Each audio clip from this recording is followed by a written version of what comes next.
Hello and welcome to the DOcast. The DOcast is a series of interviews from amazing entrepreneurs who are doing the unthinkable, with topics on how they got started to where they're going and how you can learn from them. My name is Richard Hanley. I just quit the day job, launched a new food company called Hanley's Foods, and started up a blog where I try to document about all my experiences and lessons learned. With that, I'd like to thank our sponsor, Hanley's Foods, Louisiana-inspired, natural, fresh foods. Now, this sensation salad dressing is handcrafted and bottled right here in Louisiana with all natural ingredients, sourced locally when possible, and portions of the proceed go to 1% for the planet, which benefits Louisiana's coastline, and it's great. You gotta try this stuff. It's like a hybrid of a Caesar meets Italian meets just awesomeness. It's you can pick up a bottle right here in Baton Rouge, or it's coming to New Orleans by June, and you can order it online. And right now we're doing a little promotion. If you enter the coupon code DOcast during checkout, you can get up to 45% your next order. We are looking for sponsors for the podcast. However, it needs to be something I can completely stand behind, not just pointless crap. I don't want to, promote something I don't believe in. So if you would Dude, like you to got to learn, send me some of the salad dressing so when I come on to your show, then I can tell you how delicious it was. It sounds delicious. you Now got it, I'm sort man. of- I'm salivating into the microphone. It'll be the first international order, so I look forward to that. If you'd like to learn more about being a sponsor, stop by the website, drop us a line at thedocast.net. All right. Today I am joined by a man who defines lifestyle design, and he puts the NAS in business. A man like many of us in the beginning used to work 60-plus hours, unfulfilling hours for someone else, and now he's built a multi-million-dollar business, all while traveling to exotic locations all over the world. He's the host of the Lifestyle Business Podcast, which has inspired me to start up my own business, my own podcast, and everything great in life. Highly recommend it. He's the host of the Tropical Talk radio show, which is a conversation on business and travel hacking. He started up the Tropical MBA, which is a lifestyle entrepreneur incubator / house to live in and grow your company. And he makes modern cat furniture. I have the pleasure to have him on the line right now from his tropical paradise in Bali to talk about his journey and how he started this lifestyle empire. Without further ado, I would like to introduce Mr. Dan Andrews. Yeah, buddy, Richard. Thanks for having me on the show. I am actually in southern Vietnam right now. Just got here from Bali, but you can never really pin me down. It's like nailing Right jello on. to the wall. Yeah, just traveling all over the place. So what brings you there, real quick? Mostly that there's a lot of entrepreneurs in Saigon right now. It's a brilliant place to do networking. There's fast Wi-Fi here, and I just wanted to switch it always a up a good little thing. bit. Yeah. Right on. So tell me, man, where'd you grow up? Central Pennsylvania. I grew up in a place called Lancaster. It's about an hour and a half west of Philadelphia. So kind of in the middle of the state, we call it Pennsyltucky. And, there's not much going on there. So I guess the story of my childhood was like growing up, I sort of had these big dreams and it didn't feel like a lot of people around me shared them. So that's sort of what drove me to start reading books. And it was really the books that eventually brought me around to this whole entrepreneurship thing. Cool. So it's like when you're graduating high school is when you really started getting into it, or kind of around that era, college maybe? No, I mean, in college, business wasn't on my radar. I sort of thought that business people weren't very cool. Yeah. Like who would study business administration in college? Like when you could study something like, I don't know, computer science or economics or philosophy or history. And I just thought that business was, for lack of a better term, for douchey people. And then, of course, the punchline is that maybe it is because I ended up there. So, Right on. So what books inspired you to get into it? If just we step back on that, were you into like Rich Dad Poor Dad, The 4 Hour Work Week, all the above? that's a great question. At the very, very beginning, it was 4 Hour Work Week was probably the most important business book I've ever read. But that was actually after I was already doing business as an employee. So 4 Hour Work Week sort of gave me the idea that you could own your own asset and travel the world at the same time and be location independent. Before that, I was really like just taking a look at what where trajectories ended people up at. And when I looked at a lot of the things like in academia and the career paths that I was looking at, like there was either very low chances of success or people sort of not having a lot of personal freedom. And it was when I looked at business people and entrepreneurs in particular that I saw them having these incredible outcomes. And I thought, well, even if business sucks, it's worth doing it if you get those sorts of outcomes, which is like the personal freedom to say, you know, read all the books and write books for the rest of your life. Like a guy like Richard Branson can afford to do that. And I thought that I might as well go down that path rather than going down the path of many of the academics that I knew at the time who were sort of stuck in these second-rate towns that they didn't even like, you know? And they were forced to teach, you know, to lead by example, you know? Yeah, well, they have to, well, they're subject to all these kinds of office politics and all this BS, and it's not really the dream of sitting around smoking a pipe and reading awesome books. I mean, it's a little bit more of a prison than it looked like initially to me. And what I ultimately wanted was, I felt like if I could go out and build something really valuable, then I could read all the books I wanted to for the rest of my life. And It turned out. So after that, what was it that you started up after that? Was it what project was your kind of leap forward to this entrepreneurial / travel hacking venture that you're on now? What was that first project?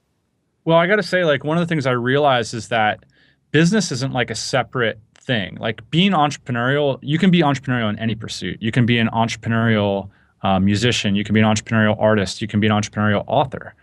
And, you know, so that's one of the things I realized is that I always had that entrepreneurial streak. So when I started getting jobs and I decided I was going to be a business person, I realized that I was always trying to reevaluate the organizations that I was part of. I was always trying to get myself to the top of them. I was always trying to change them for the better.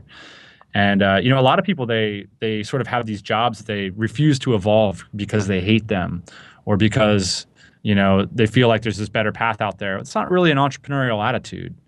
You know, I mean, if you've got a job, you can't get to the next level or change that company for the better.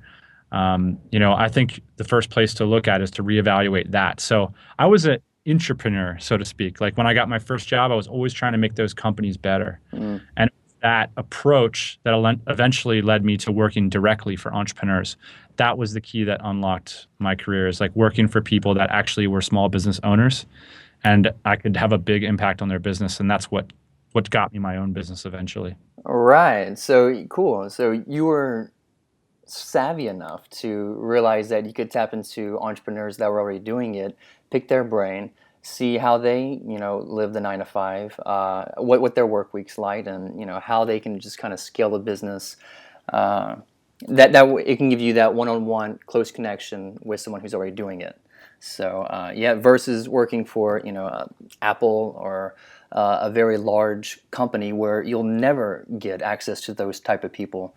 Yeah, a smaller business will really help you get access to someone you could see that's developing a company. No question. People all the time write me. They've got, quote, good jobs, and they say, where do I get started? I feel lost. I say, go work for an entrepreneur who has less than 15 employees. So you say, go get a job? Yeah, go get another one. Your job isn't good enough. Right. You know, evolve your job. Because look, even if you're an entrepreneur, you've got a job, you've got clients, you've got responsibilities, you've got things you need to do. Right. You're working to improve your relationship with these food distributors that you're working with. And as you move along and you get more power and knowledge and resources, the deals that you enter into become more advantageous. So it's not really like you're an entrepreneur or you're an employee. It's more like a graduated scale. It's a gray scale. It's like the gender scale, right? You know, like that you fall somewhere along the, I guess, along the gradient curve. And so working for a corporation is a worse deal than working for a small company, is a worse deal than being a minority partner, is a worse deal than being a majority partner, is a worse deal than outright being the owner, and so on. Right.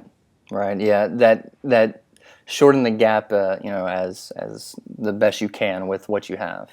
That's to get close to that person. Right on. You're also going to find that entrepreneurs aren't, like, it's not just one group of people who are all super happy with their business. You're going to find that certain entrepreneurs have businesses that are better than other types of businesses. Like, for example, people that run consulting firms. Like you're going to say like, man, I really wish I could get out of this consulting gig and have a product. And then people that run product firms will say, I really wish I could get out of this product business, start a reputation-based business, and so on. So it's all this scale of gradients that you continue to level up as you build more resources and power. Right. And when you're saying that, it just reminded me of yet another book I'm sure you read, The E-Myth Revisited by Michael Gerber. Sure. And one of the biggest things I got from that was don't work in your business, work on it. Always figure out that way where you can make it grow. Let it be automated and scalable while you're continually working on the top of it, not necessarily being, and you all know, everyone knows that you got to put in the legwork first. It's going to be hard. It's going to be tough. You're going to have to put in a lot of late nights, working on something that in order to get to that level. And right now with me and the food company, that's where I'm at now. I'm packaging this stuff, hand labeling this stuff, making this. We'll get batches of family and friends. We'll go out to a place, an FDA approved commercial kitchen, and we'll make 800 bottles at a time. Then I bring that back home. I put those in boxes. I go to PayPal. I put in my invoices, and I go talk one-on-one with every single manager that it's in the store. Check the shelf, see how it's doing, make sure everything's going good, buy something from those guys, make them laugh. So it's so much hands-on work right now, and I know that. But that's one step that I really learned from that was I know that in the future that I'm writing systems, and I've heard from you too how I forgot your exact words that you use, but basically and I got this from y'all, I'm starting a procedure list. So everything that I do that I'm constantly doing over and over again, I'm just opening up a new Google document, saying, okay, this is how you make a batch. Okay, this is how you print out invoice. Okay, this is how you do that. Good. And so now I'm starting to have just a folder full of these procedure lists that hopefully in time, hopefully not too much longer, I can start handing those lists off to a VA or maybe hire some intern or someone small to just kind of take that and go with it. Better believe it. So Sam Carpenter worked the system is a great place to start for the listeners. And yeah, man, write the software code of your business, the Right. software code value delivery mechanism. So it's not that Richard Hanley is a genius. It's that you're doing the types of things that deliver value to people, and other people can do that too. So yep, that's being an entrepreneur, not a freelancer. Right on. So I have this on my list, and I've been dying to ask you, how'd you get into the cat furniture business? Ian. So Ian's a business partner, and he's a product designer, and he's a cat lover. And it just so happened that for his senior project in university, he developed this funky looking piece of cat furniture to sort of replace those ugly carpeted condos. Or that was the idea. And that's what we ran with. He's like, I got this great idea. I hate these carpet things. I want something that looks sweet. And it was just that naive. We didn't know anything more than that. Maybe how you felt at the beginning of your food business is just like, hey, you know what? This looks cool. I'm going to go do it. And we did. Right on. That's great. Yeah, just taking something that. So was it something that y'all just kind of did like render a mock-up of this 3D design and see if you could market that, or did you hand make your own little version and bring that out to the farmer market or the Petsco of the world and see how people react? No, we didn't do any of that. Part of the liability of this particular product, and I'm sure you're dealing with this right now too, is that it doesn't really solve a problem for people. It's just kind of nice. It's like a nice thing for them to have. So those are more difficult products to sell. In retrospect, I probably would not have started with the cat furniture thing. We've got subsequent product lines that are much more valuable that solve problems for businesses. So having a product for consumers that doesn't solve problems is difficult, because it costs a lot of money to get consumers to buy something, and because it's a consumer product and anybody could buy it, they're generally cheaper, and there's a broad range of reasons.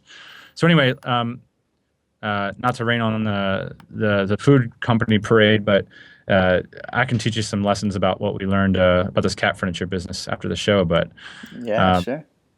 Anyway, I forget what the question was now that I got off on the whole margin depressing talk. You got it. It was about how did y'all come up with that idea? And I'm checking out their website. They got y'all looks like y'all. I really like that they have this large litter box hider, which looks like a TV stand / cat box. That's pretty ingenious.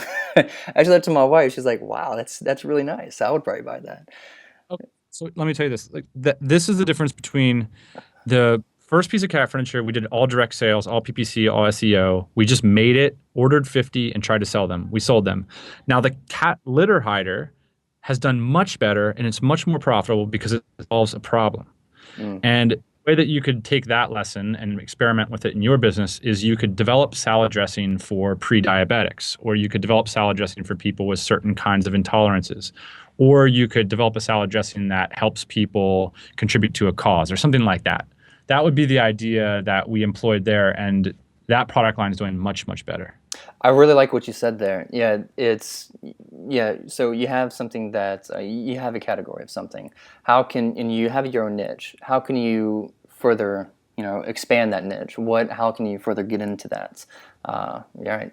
I think that's a great point. Thanks, man. So let me ask you, man, what's the difference between living the life, or I should say, living a life, having a life, and actually having a life? How can one? That sounds crazy. How can one get more of a life? I'm constantly inspired about how you guys are just traveling the world, and I feel that I'm an avid runner and biker, and I do other things outdoors, and I feel that that's when I'm in my most creative zone. Is when I'm out there in the elements, when I'm pushing myself, and I guess I'm not necessarily on the beach. I'm over here in South Louisiana, but is that like a tool of idea generation? Is when you're out there relaxing the mind? Well, okay, so I think the thing about it is like one of the things that this question harkens to is like, we're out there living the dream, we're doing this and that. And I think it's a little bit unclear like what that might mean. I mean, it's certainly not Mai Tais on the beach. I think the key thing is like being confident about what it is that you love about your life and what it is that you love doing and doubling down on that. I mean, someone was asking me last night, they kind of like want to get started in this style and like they don't really know what to do. And I just said like, well, what work do you love doing? Like, what do you love waking up every day and doing? Why don't you find somebody that does that and then learn from them? And for me, that's, I tell people if you don't want to wake up in the morning and look at your laptop for 10 hours a day and like create things online, then being an internet entrepreneur is not for you. Because that's what I love doing. Like I love creating things on websites. And it all starts, I think like having a fulfilling life all starts with, doing the types of things that you get value from and that you feel like a sense of purpose from. So I always start with the work, and a lot of people, what they do is they start with the benefits. Like, and that's like, oh yeah, going to Vietnam and sitting on a beach and like having no boss. That's great. Well, that's not really going to fulfill you because that's not really what it is. What it is waking up every morning and creating things on the internet. And so I think it's really important to kind of like look through the BS and try to figure out what is the type of work that you want to be doing with your life. And whenever I meet people who are passionate about their work, those are the people that seem to be the most enthused and the most inspiring. Right, man. Yeah, you have to be obsessed with it. It takes over your life. I've learned that firsthand with the salad dressing. It's something that you have to go in, balls deep, and research the hell out of everything. For example, just kind of with that is when I first made the salad dressing was I wanted to perfect something that is a family recipe. It's my favorite dressing. Everyone around the town knows about it. Let's put it on a bottle. Let's get it on the shelf. Let's call it a day. All right, I did that, and then 2 months down the road, I'm in the food industry. So okay, now it's like how can and just by being obsessed with it, I really got into the food industry. I started researching all natural, organic, locally sourced GMOs, which I turned to be completely disgusted of, which is genetically modified organisms, and the fact that the U.S. is one of the dominating suppliers of GMO products found in like soybean and wheat and all kinds of crap. And I noticed that it was in one of the ingredients I used, which is a vegetable oil. And I like most Americans, food entrepreneurs, my only limitation, my only access is like a Restaurant Depot or a Sam's, like a big Walmart. And they only have one kind. It's vegetable oil, and well, that's the kind that carries a GMO genetic. So through research, I'm calling up like guys in like South California about delivering semi trucks of a better substitute, like sunflower oil or a safflower oil. But right, just to go back on that, it's to just emphasize on what you said. you have to be obsessed in your industry. Well, and I think you bring up a good point, or you demonstrate a good point, which is that a lot of people are trying to solve their own problems. But by going out there and saying, man, I could really solve the problems of, I mean, from the outside, it's like, what, you're doing salad dressing? But from the inside, it's like, I'm helping people doing all this shit. And that can give you this like long-term sustainability of passion. Whereas if you're just trying to solve the Mai Tai beach problem, like that's easy to solve. You're going to solve that in 1 week and then be like, what now? Right. So I like that idea of, and I love that service ethic of entrepreneurship, that it's not really about our problems. It's about the customers we identify and ways that we can help make their lives better. Eventually we'll benefit if we can do that. Right. Absolutely. So let me ask you too, for someone who wants to be more of a location independent entrepreneur, besides obviously listening to every single episode of the Tropical Lifestyle Business podcast, what would you tell? What's a good place to start for just someone who's working the 60+ hours at the dead end job? I think you kind of touched on it a little bit about finding what it is that you're already passionate into. But once you kind of have that hobby going, what's the next major step forward? Well, quit your job. So, that's the first step of being entrepreneurial. Like there's a couple ground zeros, so to speak. Number one is your personal finances. If you're in debt, that's the first place to start. Listen to Dave Ramsey, get that sorted. Number two, your job. Entrepreneurs do not work dead-end jobs. Bottom line. You don't have chops if you can't get yourself a new job. Look, starting a business is way harder than getting a new job. So if you can't find yourself a job that you're happy about, I don't have a lot of hope for you. So I think you got to if you can't sell yourself to some employee position, how are you going to sell yourself to some national distributor of a food product? That's a great point. So, and I think a lot of people, they ask these questions because it's so easy to write me an email, right? And say, oh, what should I do? My job sucks. I want to become a location. I want to sit Mai Tais on the beach, right? Well, of course, that's easy to do. It's easy to send that email. And so I guess what I try to do is try to filter people like that out and say, look, there's tons of information out on the internet. If you can't piece this thing together, it means you're not working. And the bottom line is that, part of the reason I'm writing this book called The 1,000-Day Principle is that it takes 1,000 days. That's almost 3 years. It's a long time, And so I think people, they underestimate the amount of work and dedication it takes. And, you're not going to read a Pat Flynn article and then the next day figure out how to make money on the internet.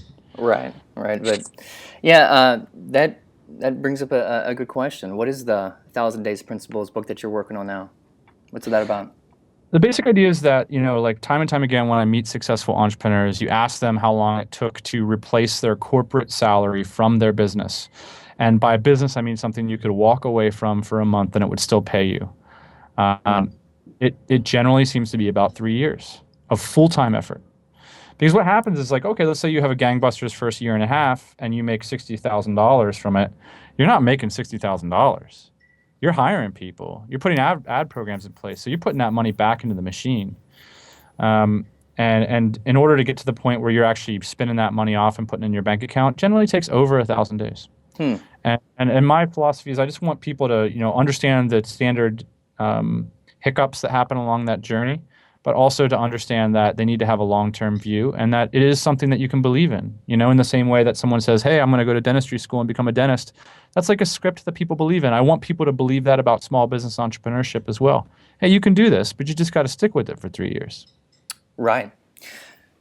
Yeah, it takes a lot of hustle. Yeah, a lot of hard work. It definitely doesn't come overnight. I'm sure you've seen time in, time out about people who've just been working on a small project more and more and just being heavily involved with it. I'm sure it takes a lot of time. When you have successful online businesses, you're going to find real quickly that there's not any mystery. The difference between you and them is that they've been working on successful online businesses for X amount of years and you haven't. And so the answer is always get started yesterday. Right. Yeah. That reminds me of a conversation I had with a buddy of mine the other day. I forgot what it was, but it was an idea for an app. And sure enough, first thing you do is when you have an idea for an app is go check the App Store. And so we did that. And we saw that the app was there and then it just launched. Like, oh, if only we would have thought about this, 2 months ago. No, that guy was working on that idea for 3 years ago or 2 years ago. To get it to that phase where it's at now is serious determination. I've learned that too, just about with making apps or just anything that that you can package as a whole to bring value. Absolutely. So, what's the biggest mistake you see new entrepreneurs making besides uh, realizing that it takes a lot of time and hustle? Um, Probably, well, there's a lot, but one of the things I think is people not understanding accounting, procedure, and hiring. Most people wait too long to hire. Like once they find a um, sort of a mine of value that will be able to be mined for month and month after to come. Most people, what they do is they get into a game of chicken with personal income, where what they should be doing is like maybe at that point getting a small business loan and figuring out a way to build a team around the processes and then go out and spend all their time on business development. So it's that thing that circles back to what you said at the beginning is that's the issue of working in your business rather than on it. You know, if you're continuing to fulfill customer orders and stuff, you're not out there growing the business, and that can be really tricky when you need to pay the mortgage. So, what we've done in our business is we made a lot of risky moves, like whether it's get a loan here or maybe make 1,000, a lot less money for a couple months and all these kinds of things. Work on supplier financing, stuff like that. So I think the biggest mistake people make is that they don't build processes and they don't hire people. You meet a lot of people 2, 3 years down the line who haven't yet hired anybody and they're making $50,000 a year. And what ends up happening in those situations is that $50,000 becomes a crutch or it goes away. Right, which it could be more if just when do you think is a good time to hire someone when you're and I've heard this from you I think a few times, but from my understanding is that whenever you start doing the same thing over and over again repeatedly, in which you could be using that energy to grow your company in a better way, right? It's really difficult to judge, but you also have to make sure that the value flow that you're talking about is profitable enough that you can afford to hire somebody. So like my general philosophy is this: if you're building something that you can't hypothetically hire for, you should dump it immediately. So the whole idea is that like hiring people forces your hand to ensure that what you're doing is serious enough that it's worth growing a real company around. Because again, we're trying to be entrepreneurs here. We're not trying to create jobs for ourselves. Right. Or just to hire someone for the sake of hiring someone to keep you on track. So you have Yeah. something to report to. A lot of people do that too. Like they hire the virtual assistant to like book their plane tickets and stuff, and that's fine, but it's not really what we're talking about here. That's sort of a separate issue. Right. Cool, man. Let me ask you, what do you like to do for fun? Besides, obviously, busting, just rocking it, building businesses, and doing everything y'all do there. What else you like to do for fun? Well, I love to travel. I'm a big fan of going out to eat. Like I don't watch TV or movies or video games or anything like that. Like I'm always in these exciting cities, and so I do a lot of things where like I'll meet up with somebody for a beer if they write me for my blog or something like that, or I'll go to coffee with somebody. I love to you know play music with people. I'm a big music fan. I used to be in bands growing up. I love to play tennis. I'm a big sports guy, so I mean I'm not short on hobbies. Mm, But yeah, I mean, I like to write. I like to go to cafes. Spend a lot of time sitting around with people, chit chatting about business. I'm very big on spending time with people. And one of the things I love about the expat lifestyle is expats hang, man. It's not like hanging back in the burbs where everybody's sort of in the house on the Xbox or whatever. I mean, every night at like 6 p.m., I'll get a text message from a friend. It's like coconut question mark. And it's like, sure, sit there and mm. talk for an hour about this and that. And I really enjoy that lifestyle, that kind of bohemian lifestyle, and that's part of the reason I'm attracted to expat lifestyle. Right. Just closing the lid and networking with like-minded individuals and Sure. helping them. That's one thing I really love about you, man, is that you found the model of how you can grow a business, and it's obviously working great for you. But more so, you're focusing on helping others. I can tell you, and again, I listen to a few other podcasts, and every now and then, like I don't know, like once every year or probably less than that, I'll just drop a line or I'll do something that they ask for, leave an iTunes review or send a message about what you're doing, even though it's looking at barbecue sauce. And you got back to me and you replied back to my emails. And I think another time was you said something on your podcast like, hey, for anyone who's whatever having trouble with their website, send us your website. We'll take a look at it, let you know what we think. And I did that. I'm like, yeah, bullshit. He's not going to get it. He's not going to get back to me. This guy has what 50,000 downloads a month. I'm like, yeah, right. Sure enough, you did. And then yeah, you reply back to messages. So that's one thing that I really like about you, man, is that you are constantly finding ways to help other entrepreneurs and network and talk to people. Well, hell, man, that's you asked me what I do for fun, and that's just it. I really enjoy that, and that's just it. I mean, working on my own business, it's kind of something I did for 4 years, and I'm sick of it. And I get a lot more pleasure out of helping other people join up with the lifestyle than I'm out to the pasture, man. I'm done with the business thing. We got 15 people in California doing that thing, and now my goal is to help other people join the party. Right on. And with that too, I just saw, maybe you could talk a little bit about this on your Twitter, that you're selling Empire Flippers.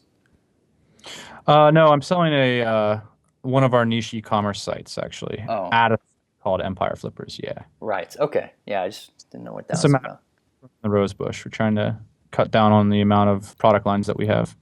Right. Yeah, just zeroed in. So now the focus is just to grow this. Oh, real quick too. I'm sorry. Could you talk about a little bit about what Tropical MBA is and what that's about? Well, it really is just my personal blog at this point. It's where I communicate with other entrepreneurs about what I'm up to, and so we do all kinds of junk. Like we got all kinds of conferences we throw. We used to do training for entrepreneurs. Now we're focusing more on conferences. We do a couple podcasts, like you mentioned, and I write about stuff. And I also do internships. So it's turned into a bit of a colossus. But Tropical MBA is just like sort of my personal RSS. Like whenever I'm doing something in terms of business or I'm thinking about something, I'll publish it at that blog. Cool. So are you still doing those conferences where you guys will just kind of real world style just a house full of different entrepreneurs and bloggers and hackers and developers, and just over a period of time just build something together? Are you're all still doing that incubator type of thing? No, so we changed that model a little bit. We used to do it where like you would pay me $2,000 and you come to a resort for a couple weeks. I stopped doing that because I didn't think it was a great use of our time. Now we're doing it more informally inside of the Dynamite Circle, which is like a private group for people that are running location independent businesses. So that's part of the reason I'm here in Saigon, actually. And I'm wearing my little red bracelet, which indicates that I'm part of the group. And we sort of informally meet up and help each other with masterminds and stuff like that. So, I didn't really want to be the paid guru guy. It was cool, but I prefer to have it be more like hanging out with my peers and helping my peers out. Right on, man. I hear that. Well, that's great, man. And thank you so much for being on the show. I could pick your brain all day, but I do know you're off to better things too as well. So thanks again for being on the show. I really appreciate it, man. Richard, I appreciate the support you've given us over the years too, man. It means a lot to me that you sent those hilarious emails, and that's why we do the show. So good luck with the business. Right on. Thanks very much. And you could find the Lifestyle Business Podcast at lifestylebusinesspodcast.com, right? That's the place to find me, yeah. Right on. And same thing with the interview. You could find this online, as well as other quotes, links, and topics from our discussions at thedocast.net. This is Richard and Dan signing out. All right. Cheers. Bye-bye. Do it big.